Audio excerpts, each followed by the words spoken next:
Welcome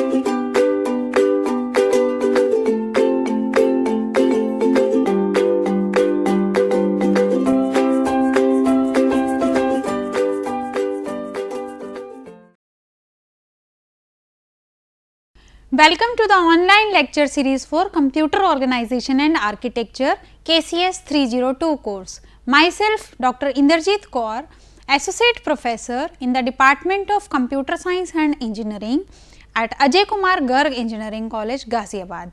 So, we have discussed in the COA, in the first unit it was about differentiate among CO and CA, the need of CA, types of different addressing modes, the buses, bus arbitration. Then in the second unit we have started with the ALU operations, the different arithmetic operations, logical operations that can be performed on ALU.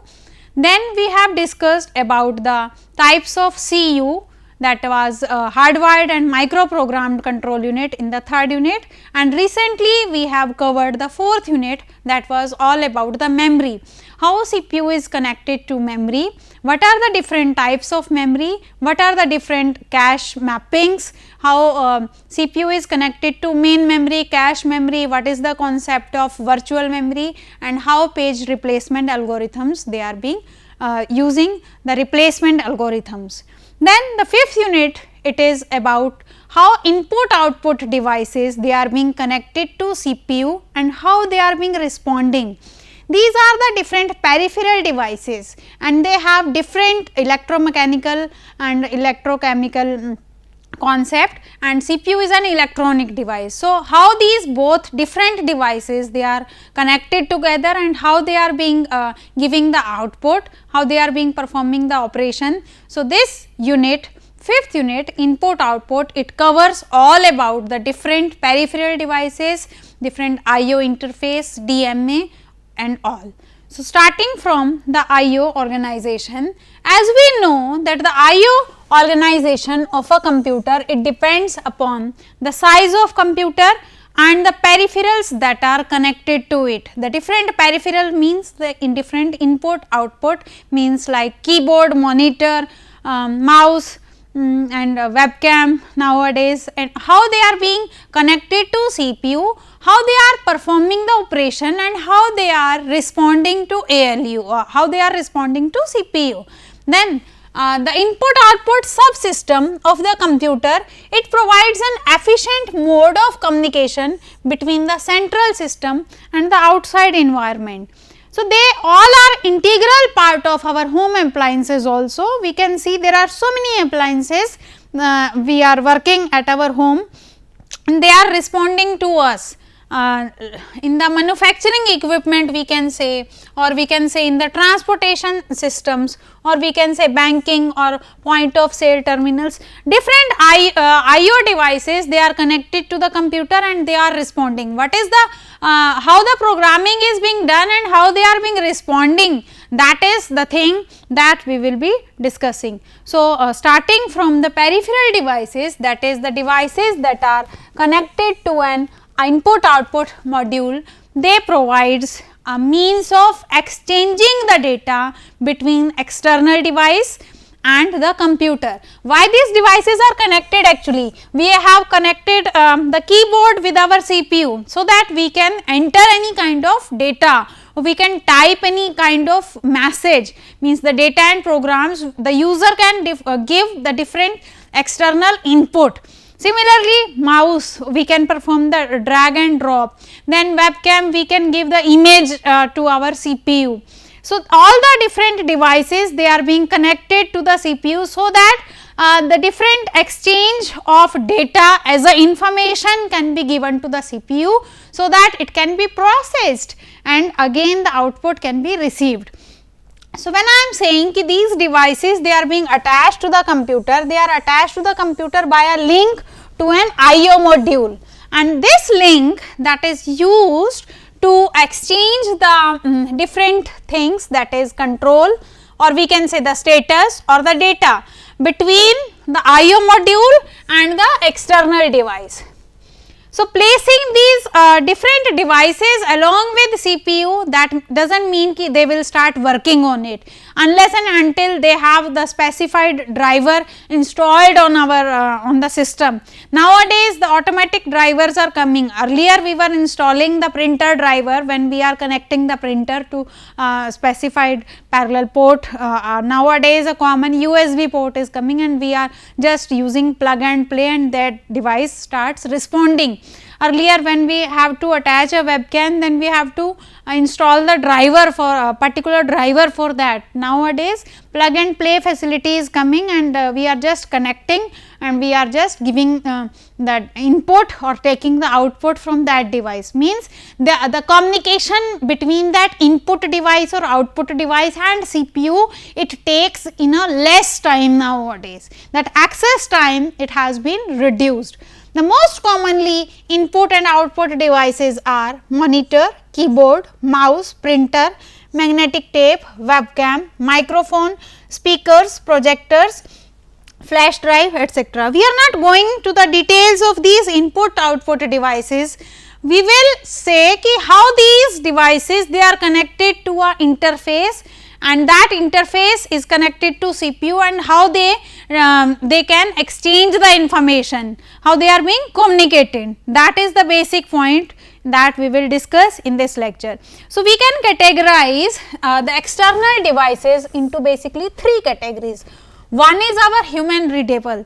Human readable means they are suitable for communicating with the computer user using video display terminals, or the example we can take as the printers. So, they are human readable in which the human can read the output what is coming. Then the second type, it is machine readable. Machine readable means that are suitable for communicating with the equipment, means magnetic disc or tape that we are using, or the sensors or the actuators, they are understood by our CPU. Then the third is communication. The third type of peripheral devices that is suitable for communicating with the remote devices such as a terminal, or we can say machine readable or another computer. So, these are the three categories of our external devices. Then the commonly used, we will quickly go through them. Mouse, that is we can say it is an input device that uses point and click technology to interact with the computer. How a mouse is being when it is being connected and it starts giving output, it finds out the exact location because it works on a point and click technology, the use of CG, computer graphics. Then the second, keyboard. The second, this is also a most commonly used input device to enter a lot of information, that is when the user wants to type anything, that is the most required thing, then we require this as a input device to be connected with our CPU. That means the user, it enters the different letters, different numbers or different symbols, the types of different types of keys are there in our keyboard to give the computer with the information or to instruct our CPU. Then the third type, that is the monitor. We can say it is a most commonly used output device that gives the facility to the user to interact with the computer more easily manner. So, it displays the signal that is being sent by the computer in a visual format. Actually, whatever processing it is happening in the form of signals. Because the system can understand the data in the form of zeros and ones. So, user cannot understand these zeros and ones. So, we require some sort of intermediate thing that gives us the visual display, so that we can understand and computer on his end, on its own end, computer can start its working. So, monitor, it is a common output device. Then the next is printer. Printer is again the common form of output device that is used to generate the hard copy of electronic data that is being stored into our computer. Suppose to make it more readable, we take the printouts. Then as I said, they both they have different logic.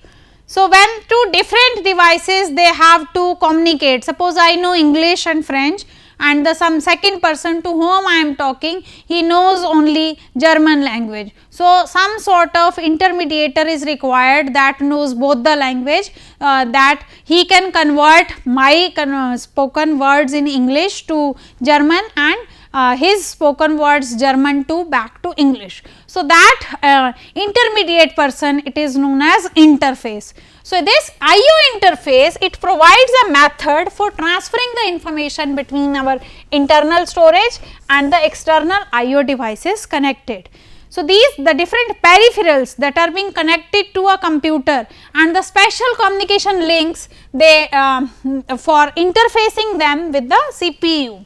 So, these from this diagram we can see every connected device like keyboard or display terminal or printer or magnetic disk, they all are being connected to the processor using interface. This interface, keyboard and display devices, they are connected to interface, printer is connected to interface, then disk, then tape and so on. Whatever devices we want to communicate with the processor, they all are connected to a interface. Now, this interface, it is being connected to our control line, data line and address lines of the processor via buses. These are the buses. We have used 3 different buses in this case. We may have one common bus of the processor, then that bus will behave as a address line. First, it will be generating the address, then it will be controlling that and then it will be serving as the data line. So, these interfaces, they will be connected to the processor using buses. So, this diagram, it shows us the connection of IO buses to different IO devices. So, we can see that the purpose of communication link, it is to resolve the differences that are existing between central computer and every peripheral. So, this peripheral, it cannot be directly communicated to processor, no. It cannot be connected directly to the processor, no. This magnetic disk, it cannot be directly communicated to the processor. So, they have to be communicating using interface. This diagram shows us. Then, the next question that comes to every person mind, that is, what is the need of this IO interface? Why we need so much of interfaces whenever we are connecting so many devices to CPU?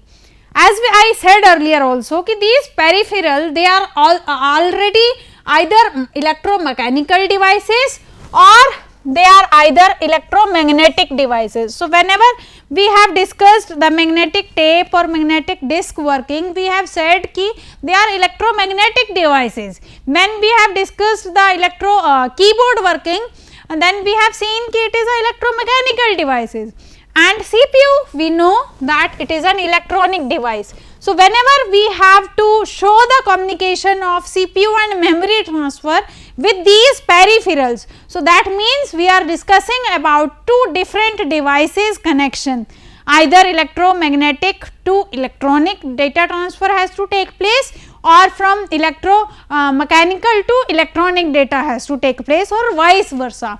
So, that means the conversion of signal value is required. So, that conversion will require some intermediator, that intermediate is IO interface. Then, secondly, the data transfer rate of peripherals is much slower because they are electromagnetic device or electromechanical device, then the transfer rate of CPU. So, again we require a synchronization mechanism, so that we can have a mechanism, speedy mechanism for both. Then third, the data codes and the formats in the peripheral, they have different sets, but it is the word format for the CPU and memory, that is the different. Then the fourth thing, the operating modes of peripherals, they are different from each other, and it should be controlled whenever we are connecting any device to the CPU, so that not to disturb the operation of other peripherals when they are connected to CPU. So, to resolve all these 4 conflicts, we require some hardware component that is known as interface unit between the CPU and the peripheral, so that all the devices they can work properly. So, this was the need for our IO devices. Then next is IO command. What are the different IO commands? Actually, there are 4 kinds of IO commands. First, control. Control means to activate a peripheral and tell what it should do, that is the control command. Then we want to test. Test command. Test command, it tells the various status conditions that are associated with the IO module and its peripherals, that tells us the test command. Then third, read. Read means that it causes our input module to obtain an item of data from the peripheral and store it somewhere into its own register, means internal buffer. Then the fourth one, write. Write means it causes an IO module to perform the action to take an item of data from the data bus and store it somewhere to the peripheral. So, these are the 4 commands that are much required for when we are connecting any peripheral device to the CPU, that is control, test, read and write. Then what is the input and output system?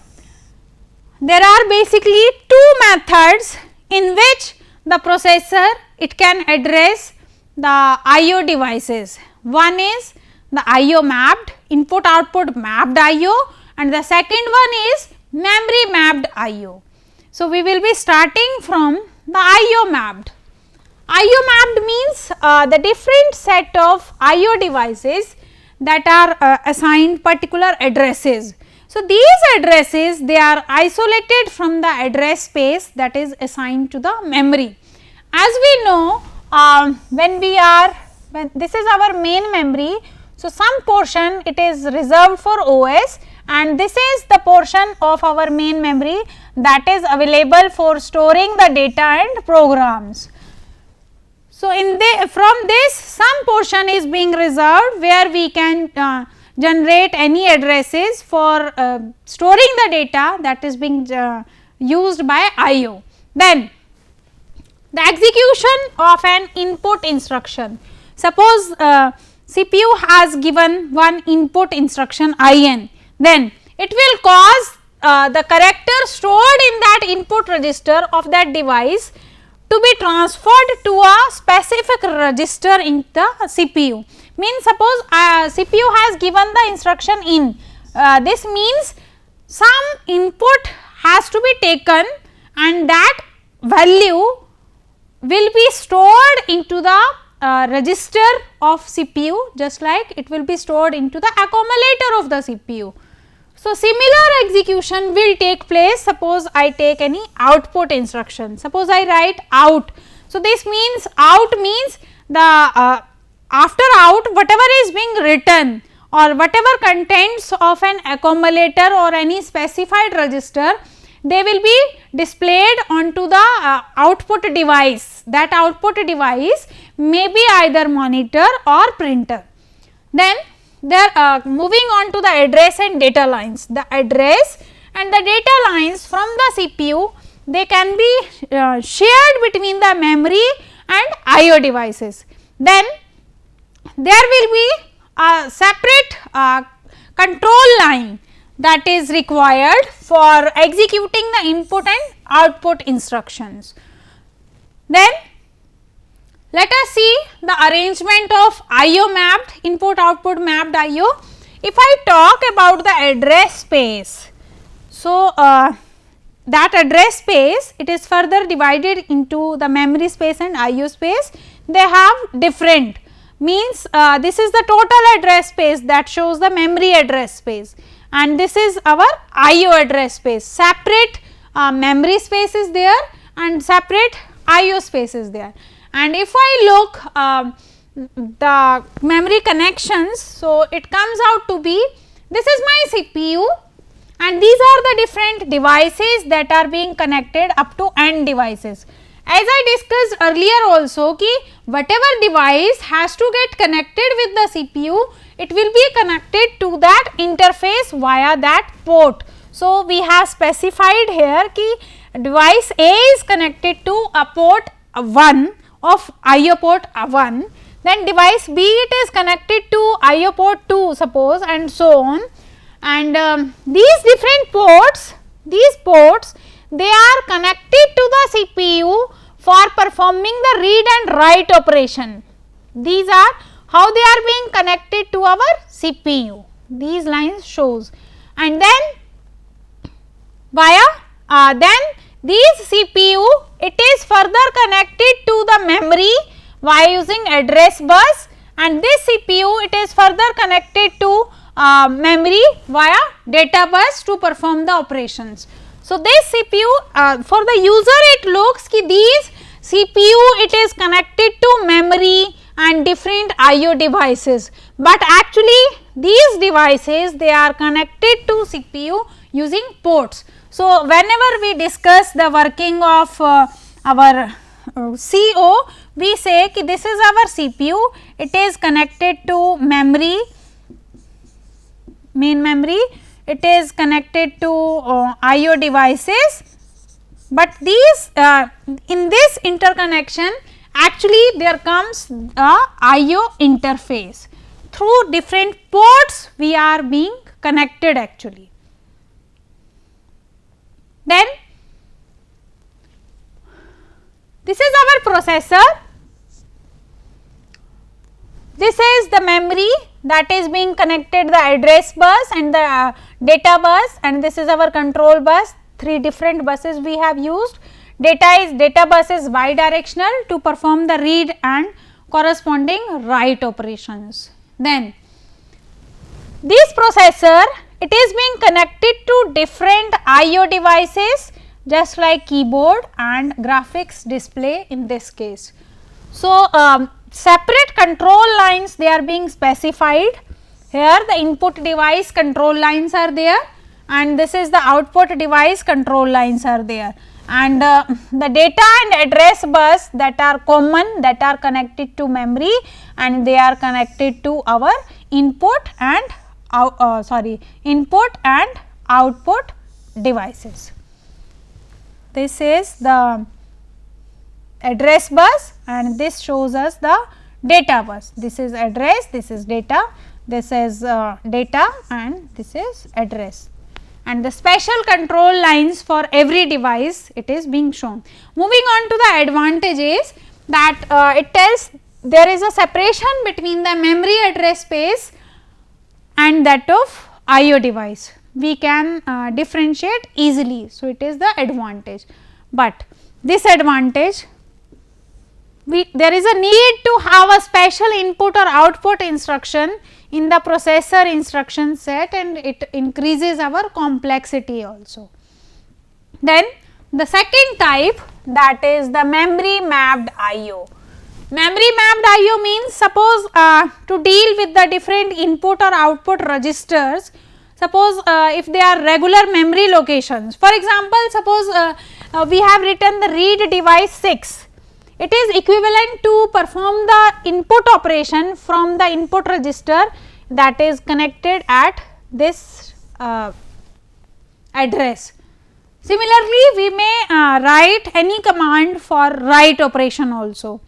Means we are directly accessing the memory. The advantage for using this memory mapped is there is no need to introduce the special IO instructions actually, and the disadvantage comes we need to reserve a certain part of the memory in the address space whenever we require a address space for addressing the IO devices. This diagram it shows this is our processor, this is the three buses that I have discussed, address bus, data bus and control bus. So, we can see the control bus, the control signals are common for our input device and for our output device and for our memory. So, there is advantage also ki no need of introducing the separate IO instructions for every device that it was in case of IO mapped, but it increases our complexity and we need to reserve a space for certain amount of memory address space. So, as I was talking, this is our total address space. So, we need to specify the IO address space separately, and this is our memory address space specifically. And if I say ki in case of memory mapped, this is our CPU that shows the connection being connected to memory and different devices through port, but there is a common control bus signal performing read and write operation between memory and IO. But in our previous diagram we can see that it was different, the control signals they were different, only the data and address bus was common, the control signals for every device they were different. But in case of this we may see that there is a common read and write control bus signal that is connected to memory and IO devices with the CPU. Then let us discuss the communication of processor buses with the memory and IO. So, to communicate with IO, the processor it must communicate with the memory unit. Like the IO bus, the memory bus it also contains the data, address and read write control lines. There are three ways that the computer bus can be used to communicate with the memory and IO. The first method that tells ki use the two separate buses, one for the memory and another for IO. Then the second method says use one common bus for both memory and for IO, but the control lines for communicating with the memory and control lines for communicating with IO they should be different. And the third method it says ki use everything common, means use one common bus for memory and IO and there should be the common control lines. So, we will discuss the first method that says the computer it is independent set of data, that means it has the address and control buses for accessing the memory and IO they are different. So, it is done that gives us a separate IOP.